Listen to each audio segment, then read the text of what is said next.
தூங்குற சிங்கத்தை தட்டி தாயல் பார்த்த நாங்களாமா. ஹாய் ஃப்ரெண்ட்ஸ், எல்லாருக்கும் வணக்கம். மெட்ராஸ் ஃபேம் கலையாசன் நம்ம கூட இருக்காரு. ஐரா படத்தில் நடிச்சிருக்காரு. இன்ட்ரெஸ்டிங்கான ஃபேக்டர் ஐரா படத்தை பற்றி நம்ம அவர் கூட கேட்டு தெரிஞ்சுக்கணும். வணக்கம்.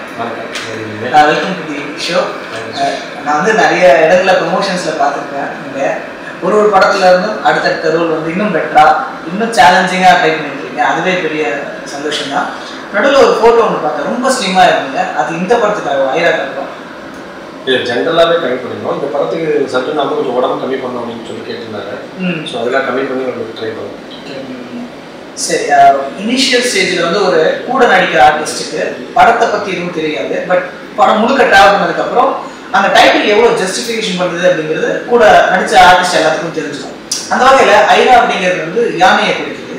பட் உமன் சென்ட்ரிக் மூவி அப்படிங்கும்பொழுது யானைக்கும் பெண்ணுக்கும் ரொம்ப சாஃப்டாக நேச்சருக்கு என்ன சம்மந்தம் இருக்கும் அப்படிங்கிற ஒரு கொஸ்டின் இருக்குல்ல, உங்களுக்கு தெரிஞ்ச வரைக்கும் நீங்கள் அதை சொல்லலாம்.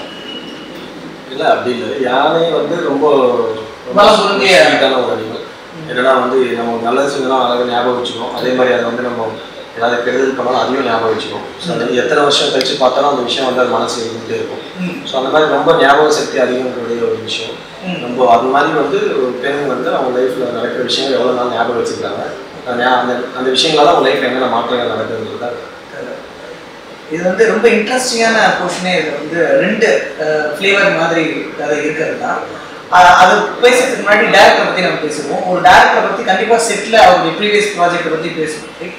லக்ஷ்மி பண்ணியிருக்காரு, மா பண்ணியிருக்காரு. ரெண்டுமே ரொம்ப சென்சேஷனாக பேசப்படுச்சு சோஷியல் மீடியாவில். அதை பற்றி உங்களோட கருத்து என்ன? நீங்கள் பார்த்தீங்களா? அதை பற்றி என்ன இன்ட்ராக்ட் பண்ணுறது கூட? லக்ஷ்மி வந்து நிறைய பேர் பாசிட்டிவாக எடுத்துக்காங்க, நிறைய பேர் வந்து கான்ட்ரவர்ஷியாக, சில பேர் வந்து சில கமெண்ட்ஸ்லாம் கொடுத்தாங்க. பட் அது மீடியா அவர் பேச நினைச்ச விஷயத்தை அவர் அழகாக பேசியிருந்தார். எனக்கு அது ரொம்ப பிடிச்சிருந்தது. அந்த மாதிரி இங்கே பெண் வந்தால் இப்படி தான் இருக்கணும் அப்படின்னா ஒரு கட்டமைப்பு இருக்குது, அதெல்லாம் பிரேக் பண்ண மாதிரி. ஸோ வந்து ரெண்டு பேரும் ஈக்குவல் தான். இப்போ எந்த விஷயத்த யார் ஃப்ரீயாக இருக்கலாம், நம்ம இருக்கக்கூடாது, அப்படி இருக்கக்கூடாதுன்றதெல்லாம் பிரேக் பண்ணி.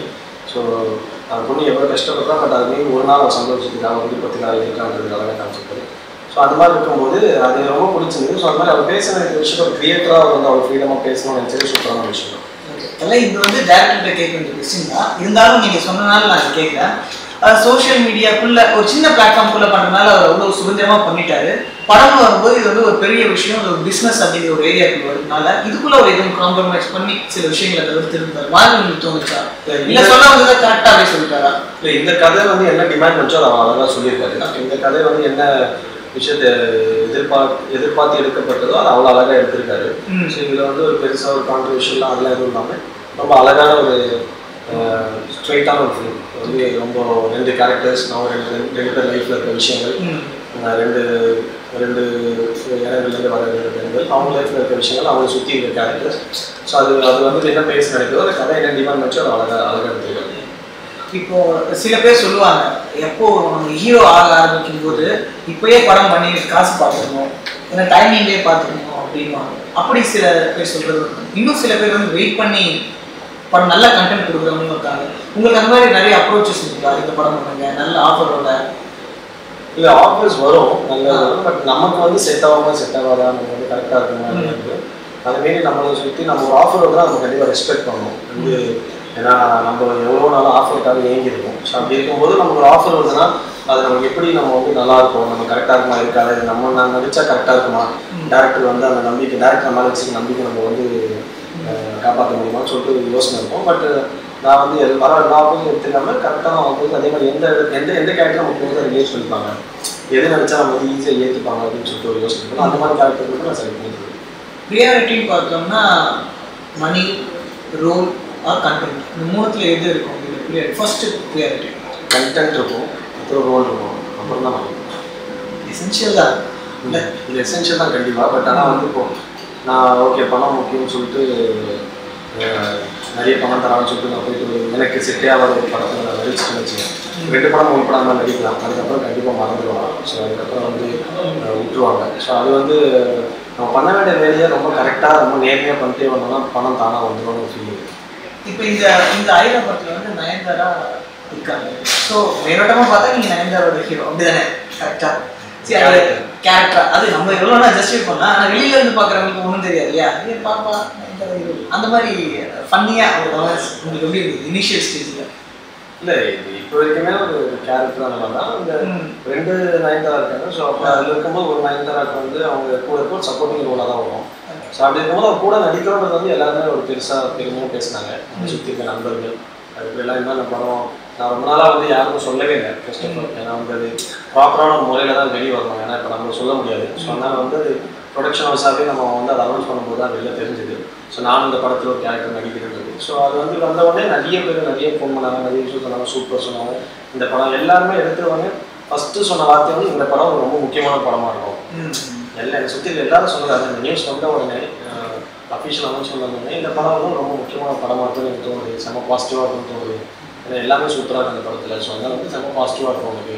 உங்கள் கெரியரில் ரொம்ப நாள் கழிச்சு ஒரு நல்ல படங்கள் பண்ணியிருக்காங்க அப்படின்னு சொல்லிட்டு எல்லாருமே செம்ம பாசிட்டிவான ஃபீல் இருக்கும். நீங்கள் வந்து நிறைய படங்கள் நடிச்சிருக்கீங்க. படத்தோட கண்டென்ட் நல்லா இருந்தால் கூட ப்ரொமோஷன் சைடு வீக்காக இருந்ததுன்னா அந்த கண்டென்ட்டை ஜெயிக்க வாய்ப்பு இல்லைன்னு நினைக்கிறீங்களா? அது கஷ்டம். கண்டிப்பாக எவ்வளோ நல்ல படம் எடுத்தாலும் இப்போ அது வந்து மேபி பெரிய ஆக்டர்ஸ்க்கு அது ஒர்க் பண்ணலாம். பெரிய ஆக்டர் இருக்கும்போது அவங்க நல்ல படம் நடிச்சாங்க, ப்ரொமோஷன்ஸ் ஓரளவு பண்ணால் ஓரளவுக்கு. ஏன்னா ஆல்ரெடி அவங்க இனிஷியலாக ஒரு ஃபுல் ஒரு க்ரௌட் இருக்கும். ஸோ அவங்க வருவாங்க, பார்த்துவாங்க, படம் நல்லா அப்படியே அது வேர்ட் ஆஃப் மவுத் ஸ்ப்ரெட் ஆகிடும். பட் எங்களை மாதிரி ஆட்களுக்கு அப்கமிங் ஆக்டர்ஸ்க்கு வந்து படம் எவ்வளோ சூப்பராக இருந்தாலும் பயங்கரமான படம் எடுத்துருந்தாலுமே அதுக்கான ஒரு ப்ரொமோஷன், அதுக்கான ஒரு கரெக்டான வேலைகளை, கரெக்டான ஒரு சூப்பராக வேலை தெரிஞ்சவங்க அந்த மாதிரி ஆட்கள் பண்ணால் தான் அது வந்து அப்படி இது ஒரு சேரும். சூப்பரான படம் பண்ணிட்டேன், பட் எதுவுமே பண்ண மாட்டேன் ரிலீஸ் பண்ணுறோம் அப்படின்னா ரிலீஸ் பண்ணுறதுக்கு ஒரு யுக்தி இருக்குல்ல. அது வந்து இங்கே வித்து தெரிஞ்சவங்க தான் பண்ண முடியும். ஸோ வந்து இப்போ நான் ஒர்க் பண்ண நிறைய பேர் புரிஞ்சது தான். நல்ல கண்டென்ட்டாக இருந்தாலும் எனக்கு ரிலீஸ்னு ஒரு இடம் வரும்போது பயங்கரமாக தடுமாறி வரும். ஸோ அது வந்து அவங்க ஹேண்டில் பண்ண தெரியாது. ஸோ அதுக்கு தான் வந்து இப்போ தெரிஞ்ச வேலை தெரிஞ்சவங்க நம்ம வந்து சின்ன ஒரு ரோல் நடிச்சுட்டு ஒரு சின்ன படமாக இருந்தால் கூட ஒரு நார்மலான படம் ஆகாவும் படங்கள் ஆக படமாக இருந்தால் கூட கரெக்டாக வேலை தெரிஞ்சவங்க ப்ரொமோட் பண்ணாமல் அவ்வளோ அழகாக ப்ரொமோட் பண்ணால் எல்லா மக்களும் கொண்டு போய் சேர்த்துருவாங்க. ஸோ அது ரொம்ப எனக்கு தெரிஞ்ச படம் எடுக்கிறத விட அது கொண்டு போய் சேர்க்குற அந்த ரிலீஸ் அந்த ப்ரொமோஷன் இல்லை அதுதான் மிக முக்கியமான ஒரு ப்ரொமோஷனாக நான் பார்க்குறேன். இந்த படத்தோட டேரக்டர் இந்த கண்டென்ட் வந்து எவ்வளோ ஷார்ப்பாக இருக்காரு, கண்டென்ட் என்னென்ன விஷயங்கள் ரொம்ப ஷார்ப்பாக இருக்காரு, டீட்டெயில் என்னென்ன டீட்டெயிலில் நல்லா பக்காவாக பண்ணியிருக்காருன்னு இல்லை மொத்தமாகவே இந்த கதை என்ன டிமாண்ட் வச்சது அவ்வளோ அழகாக கிளியராக பண்ணியிருக்காரு. அதுக்கான சுதந்திரமும் அவருக்கு இருந்தது. இந்த படத்துக்கு என்னென்ன தேவைப்படுதோ அதை அழகாக பண்ணியிருக்காங்க. ஸோ கிளியராக இந்த 2 கேரக்டர் இருக்கிற ஒரு விஷயங்கள் இப்போ எனக்கும் அந்த 2 கேரக்டர் இருக்கிற பிரியோகி வந்து அப்புறம் மற்ற கேரக்டர்ஸ் வர எல்லாருக்குமே தான் எவ்வளோ அழகாக பண்ணியிருக்காங்க. வந்து டேரக்டராக பொறுமையாக ரொம்ப கிளியராக ரொம்ப சூப்பராக நெச்சுரலான ஃபிலிம் எப்படி சொல்லியிருக்காங்க. யூஸ்வலாக நடிக்கிற எல்லா நடிகர்கள் வந்து டிசரிங் போடாமல் அதுக்கணும் அப்படிங்கிறது அந்த எமோஷனை கரெக்டாக அந்த டைமுக்கு பஞ்ச் பண்ணணுன்றது தான் விரும்புவாங்கல்ல.